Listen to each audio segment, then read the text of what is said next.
आप लोगों को बताता भी नहीं है संगठन का मतलब क्या होता है, नेता किसको कहते हैं। इस देश में वो पूछेगा आपको कि कौन सी राजनीति चल रही, तो आप लोग क्या जवाब दीजिएगा? नहीं देने पाइएगा, समझे कि नहीं? पॉलिटिक्स क्यों की जाती है, पॉलिटिक्स किसको कहते हैं, है ना? नेता जो वोट में वोट नहीं नहीं, हम ही लोग नेता है। अच्छे नेता कैसे बनोगे? बोलते हैं नेता। नहीं, अच्छे नेता कैसे बनोगे? नेता मतलब पॉलिटिशियन। पॉलिटिक्स में राजनीति, राजनीतिक विज्ञान का दर्जा किया है, समझे? साइंटिस्ट में विज्ञान आप लोग नहीं समझ पाते हैं, इसलिए बहुत खराब है कि हो इतना। आज जो समझ गया विज्ञान हो गया। तो राजनीतिक एक विज्ञान है और ये अनुसंधान होता है इसका। पटना में गए थे तो जहाँ हम लोग मीटिंग करने के लिए गए थे तो लिखा था उसमें जयप्रकाश नारायण राजनीतिक अनुसंधान केंद्र।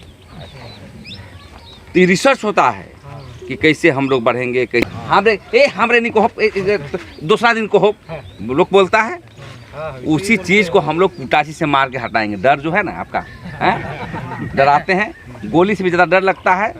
तो एक नेता बनने का मतलब बढ़िया वक्ता होना चाहिए, दूसरा बढ़िया शिक्षक होना चाहिए।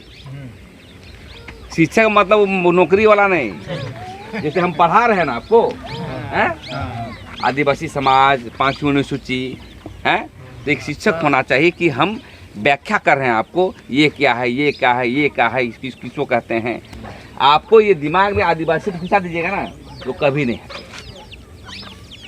तीसरा, एक बढ़िया लेखक होना चाहिए, लिखा पढ़ी करने वाला। गौर करिएगा,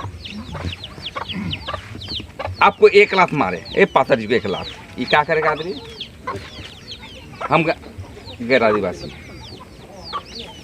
तुरंत एप्लीकेशन लिखा, सेवा में थाना प्रभारी अनुसूचित जनजाति ये के द्वारा हमको लात मारे के संबंध में, समझे ना? मैं यहाँ पर बैठा हुआ था, मैं आपसे अनुरोध है कि इसको कानूनी कार्रवाई किया जाए। इतना भी हम लोग नहीं लिख पाते। कहाँ जाते हैं? वकील कहाँ है वो? वकील वकील वकील वकील। अरे स्वयं वकील बनना है आपको, समझे कि नहीं? स्वयं वकील बनना है, स्वयं विद्वान बनना है, स्वयं जो है अम्बेडकर बनना है, स्वयं बिरसा मुंडा बनना है, तो तभी आप एक बढ़िया पॉलिटिशियन हो सकते हैं। और अब नेताओं के लिए कोई पार्टी पकड़े तो नहीं, अरे मुक्ति मोर्चा सब खड़ा कर दिया ना, हम सवाल करेंगे ना, जवाब नहीं दे पाएगा जी। खाली बोल दीजिए कि राजनीति किसे कहते हैं, तो जरूरी नहीं कि झंडा ढो रहे हैं और हम नेतागिरी कर रहे हैं, समझे कि नहीं? राजनीति के साथ जो है वो एक संवैधानिक जो किताब में लिखे हुए हैं उसको बोल सकते हैं, क्योंकि राजनीति का दृष्टिकोण बहुत सारे लोगों ने अलग अलग व्याख्या किया है। कार्ल मार्क्स ने किया है ना, समझे कि नहीं? लेनिन ने किया है, भीमराव अम्बेडकर ने भी किया है, और कांशीराम ने भी किया है अलग अलग तरीके से। और तीसरा बात, ये डॉक्टर राम मनोहर लोहिया जो अभी लालू नीतीश कर रहे हैं, समझे कि नहीं? तो हम इसलिए संगठन को बात बता रहे हैं, अभी बात आएंगे, अभी हम समीक्षा पर नहीं आए हैं, तो कभी भी अभियान सफल नहीं होगा। नहीं पता, हम लोग को पता, इतना फोन आ रहा है, इसका जो वायरल जो हुआ ना इनके माध्यम से, मीडिया के माध्यम से, वो तो जापान तक चल जाता है ना। पूरा बोल रहा है कि आप लोग इतना भयानक किए, एकदम बढ़िया कर रहे हैं और करिए, समझे कि नहीं? ये बहुत बड़ा उपलब्धि हम लोगों को है।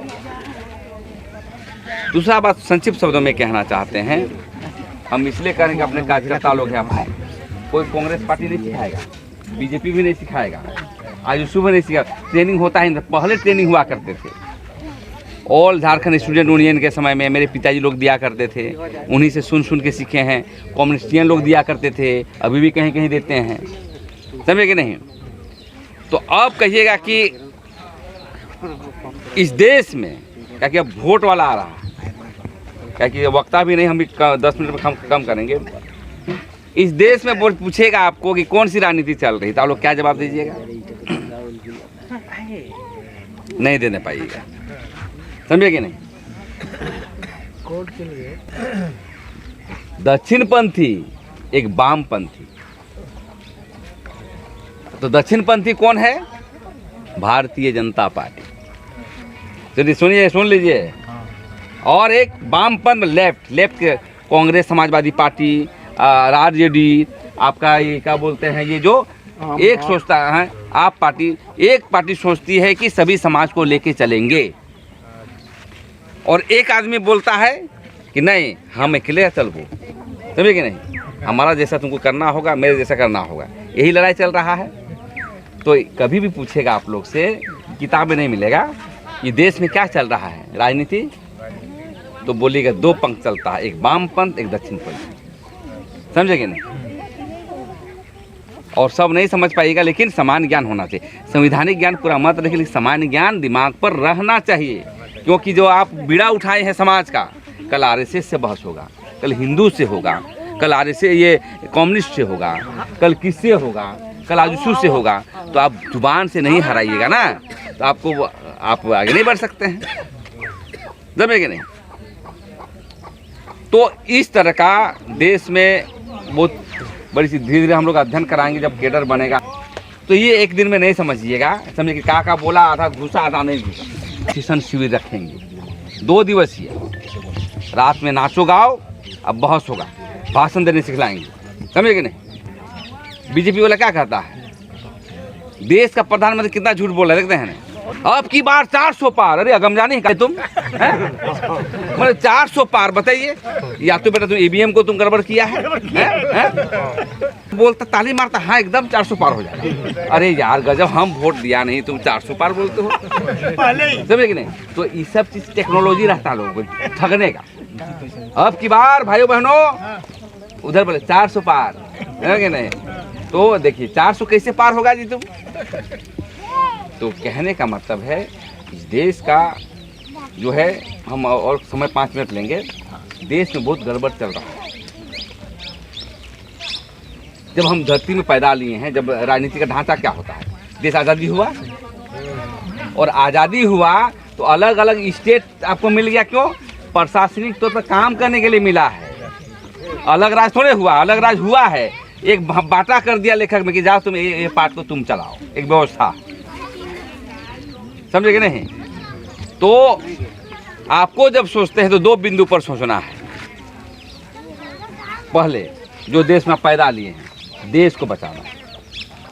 देश कौन होता है? हम होते हैं, आप देश हैं, आप देश हैं। तो देश में पहले राष्ट्र को कौन तोड़ रहा है, समझे कि नहीं, उसका चिंतन करना है। अब लोकसभा आ रहा है तो किसका चिंतन करिए? राष्ट्र का तो चिंतन करिएगा नहीं, क्या जी। जब राष्ट्र का जब आप चिंतन करिएगा, तो देश में चुनाव हो रहा है तो कौन कौन लोग हैं? मोदी है, राहुल गांधी है, वो लालू है, या आदिवासी पार्टी है ना। तो अभी कौन सा हम फोर्स, कौन सा धारा में हम जाएंगे, उसको चिंतन हम लोग इसी तरह करेंगे, तब ना वोट ठग लेता है आपको तो कोई भी ठग लेगा जी। पहले पैसा दे देगा 2000 रुपये, अरे छोड़ो ना प्रेम साही मुन्ना, हम तुमको वोट देगा, इधर 1000 देगा, अरे छोड़ो ना हम देगा वोट। आज जब विचारधारा से लेस हो जाइएगा, समझिएगा इस बात को, कोई कितनों पैसा खा के भी वोट नहीं दीजिएगा उसको, समझिएगा नहीं। ये ताकत हम लोग बना रहा है। तो ये सब राजनीतिक ज्ञान आपको धीरे धीरे सिखाएंगे, एक दिन में बोलेंगे तो बोलिएगा समझ में नहीं आएगा, समझे ना। तो पूरे राष्ट्र को लेकर के जो हम लोग अभी है, बीजेपी क्या कर रही है, यूसीसी लाएंगे, आदिवासियों का परंपरागत कानून को हटाएंगे, सब एक होगा यहाँ पर, हिंदू मुस्लिम सब एक कानून में आएगा, और सीएनटी खत्म हो जाएगा, पेशा कानून खत्म हो जाएगा। तो बताइए कि हम उसको देंगे कि इसको देंगे, फिर विवेचना करेंगे क्या ये पार्टी क्या कर रही है, मेरा पेशा कानून कौन बनाया, 5वीं सूची कौन बनाया। तो ये चिंतन हम लोग इलेक्शन के पहले हम लोग पूरा तय करेंगे बैठ करके, समझे कि नहीं, कि हमको क्या होना चाहिए, कौन सा सही रक्षा करेगा, कि अपनी पार्टी बना के आगे बढ़ेंगे, कि एमपी में दूसरे को मदद करेंगे, एमएलए में हम लोग लड़ेंगे, क्या ये सब चिंतन आपको करना है, तब बढ़िया समाज और बढ़िया राजनीति होता है। और जानबूझ के जो अदर पार्टी है आप लोग सिखाएगा नहीं सब, अरे चलो भाड़ा लो, पैसा लो, चलो गाड़ी भेज दे, चलो मुंडा, चलो रैली में, बस यही बता देगा। और अभी जाइएगा, अरे चलो पैसा दिया है। तो आपको कूटनीति सीखना है, कूटनीति। ये राजनीति के विज्ञान है, बोले राजनीति को सीखना है, कूटनीति। इसी दोनों चीज़ से पूरे वर्ल्ड चल रहा है, समझे कि नहीं। कार्ल मार्क्स जब लिखा बुक, तो सोचिए वहाँ का रहने वाला, जर्मन का रहने वाला वो व्यक्ति आपके आदिवासी के बारे में भी लिखा है, समझे कि नहीं, कि सबसे पहला देश का आज़ादी की लड़ाई मतलब सिद्धू कानू ने किया था, समझे कि नहीं। कितना विद्वान थे, पूरा अभी वो पूरा मर गया, बुक लिखा, और आज पूरा वर्ल्ड में जो क्रांति हुई है, कम्युनिस्ट क्रांति, समाजवादी क्रांति, मतलब सब समाज के लोग एक हों, तो आज चीन में भी वही है। तानाशाह भले चल हो गया, क्यूबा में है, रूस में टूट गया, कई वैसे विचारधारा है। तो हमारा आदिवासी का जो विचारधारा है कम्युनिस्ट टाइप का ही, समाजवादी टाइप का ही, क्योंकि हम दहेज नहीं लेते हैं, ठीक है। देखिए वो लिखा है, और हम जन्म से समाजवादी हैं, समझे कि नहीं। मतलब कम्युनिस्ट से पहले से हम लोग समाजवादी हैं। इसका मतलब पॉलिटिकल दर्शन हम आदिवासियों से ही निकला, समझे कि नहीं। कोई काम नहीं किया जो हम लोग अपना नहीं लिखते हैं। एक रामदयाल मुंडा लिखता था और कोई नहीं लिखता है, समझे कि नहीं। तो हम लोग को भी लिखना पढ़ना है, ये सब बहुत बातें। तो ऐसा बात सबको हम लोग बाद में बताएंगे, अभी कम समय है, लेकिन जब भी बैठक करेंगे संगठन के बारे में थोड़ा बहुत सिखाएंगे। बिरसा मुंडा का एक बात कहना चाहते हैं 2 मिनट में। बिरसा मुंडा का भी हालात है, जब संगठन चला रहा था ना वो, तो इसी तरह चला रहा था, आदिवासी जनपद जैसे हम लोग चला रहे हैं ना। कुछ दूर किया, चलाते तो देखा कि भाई हिंदू लोग भी परेशान कर रहा है, उसका क्या नाम है, उसको वैष्णव धर्म के कर रहा था ऐसा, और कुछ ईसाई पादरी लोग भी कर रहा था। चलते बोले क्या करें, करते चला, दोनों दिमाग खराब किया, समझ नहीं। तो कुछ बातों को उसको एक्सेप्टेबल नहीं हुआ कि नहीं, ये भी गलत कर रहा है, ये भी गलत कर रहा है। तब वो बिरसियत धर्म के लिए एक संगठन बनाया, समझे। बिरसियत धर्म में उसमें भी कुछ सोमा मुंडा लोग थे, सिंगराई मुंडा भी था, 12 गो लोग का अनुयायी थे, समझे कि नहीं। जब वो राजनीति आंदोलन कर रहा था देश की आज़ादी के लिए, तो उसको भी फील हुआ कि साला यहो धर्म गड़बड़ है, यहो धर्म गड़बड़ है। तो अपने भी धर्म को एगो शुरुआत किया था, समझे कि नहीं, कि हम लोग बड़का बड़का फेटा पिंधेंगे। उनका फेटा पूरा ये 5 फीट का रहता, चलता था ऐसे, है ना, ऐसे, समझे ना, आप पूरा ये करता था। वो 12 गो 15 गो वो लोग का अनुयायी बनाया था। लेकिन क्या हुआ, बेचारा जेल जब चला गया ना, संगठन टूट गया। तो उसी का जो कमी है बिरसा मुंडा के अरमानों का धर्म ऑर्गेनाइजेशन, उसी को आज हम लोग बढ़ाएंगे। लेकिन आप लोग पढ़िएगा तब ना जी, बिरसा मुंडा के बारे में जानबे नहीं करते हैं आप लोग। खाली आप लोग जानिएगा ही इन लोग का पटियन सबका, समझे कि नहीं, सिली का पार्टी जानिएगा। तो थोड़ा बहुत नहीं पढ़े हैं तो हम लोग पढ़ाएंगे, समझे ना। अब सिद्धू कानू की बात करेंगे। सिद्धू कानू संथाल समाज कभी पीछे हटना नहीं सीखा। तिलकाबाजी का आंदोलन सुने हैं, पढ़ना है, इसलिए पढ़ने क्यों बोलते हैं हम, पढ़ो और अपने अधिकार के लिए लड़ो। हमको दूसरा नेता पैदा नहीं करना, हम स्वयं नेता बनेंगे। हमारा नेता कौन है, बिरसा मुंडा, सिद्धू कानू। जब भागलपुर में लड़ाई हो रही थी, मुंडा साहब लोग सुनिए, एक आया उसके सूबेदार, क्या कर्नल हुआ करता था, तो ऐसे झोपड़ी में छिप गया, समझे कि नहीं, और ये बोला कि निकलो गिरफ्तार करेंगे तुमको। पीछे नहीं हटा, जैसे बोलते गिरफ्तार करेंगे, पूरा तीर चला रहा था। मरना पसंद किया वहीं पर, लेकिन कभी मतलब गिरफ्तारी नहीं दिया। मतलब जीवट, इसलिए गुरुजी क्या है, जीवट आदमी है, उसकी जात का है। तब ना उस समय पार्टी बनाया 30 साल पहले, दूसरा पार्टी ने मुक्ति मोर्चा बनाएंगे। भले आज उसका बेटा नहीं चला रहा, नहीं चला पा रहा, अलग बात है, समझे ना। तो इस इतिहास को इसलिए बोल रहे हैं कि हमको राजनीतिक और कूटनीतिक बातों को समझना है। और उसी कड़ी में जो हम लोग ने सावना मुंडा जी के साथ सब मिल करके हम लोग प्रयास किया कि यहाँ पर एक सम्मेलन हो, और सम्मेलन सफलता हुआ। रही बात जो कमियां हुई है, खाना सबको खिला दिया, आदिवासी वॉइस को हम मैसेज के रूप में चले गए और पूरा दुनिया में ये प्रचार हो गया, समझे ना। और बातें बहुत है, लेकिन ये बहुत तरह सफलता हुआ।